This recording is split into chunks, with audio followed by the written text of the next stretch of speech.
ఇక IPL retirement పై MS Dhoni స్పందించారు. ఇప్పటికిప్పుడు రిటైర్మెంట్ ప్రకటించనని, ఐపీఎల్లో ఇంకా ఆడతానని స్పష్టం చేశాడు. తన రిటైర్మెంట్ ను నిర్ణయించాల్సింది తన శరీరం అన్నాడు. ఇక చాలు అనిపించేంత వరకు ఆడతానని ప్రకటించాడు ధోని. ఐపీఎల్లో ధోని రిటైర్మెంట్ అవుతాడని 2 రోజులుగా ప్రచారం జరిగింది. నిన్న ఢిల్లీతో మ్యాచ్ తర్వాత ధోని రిటైర్మెంట్ ప్రకటిస్తాడని ప్రచారం జరిగింది. ఆ మ్యాచ్ ను చూడడానికి ధోని పేరెంట్స్ కూడా రావడంతో ఆ ప్రచారం మరింత ఊపందుకుంది. అయితే మ్యాచ్ తర్వాత ధోని ఎలాంటి ప్రకటన చేయకపోవడంతో ఫ్యాన్స్ ఊపిరి పీల్చుకున్నారు. తాజాగా రిటైర్మెంట్ స్పందించినటువంటి ఆయన ఇప్పట్లో అలాంటి ఉద్దేశమే లేదంటూ క్లారిటీ ఇచ్చారు.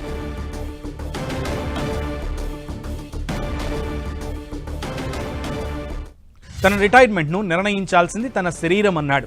ఇక చాలు అనిపించేంత వరకు ఆడతానని ప్రకటించాడు ధోని.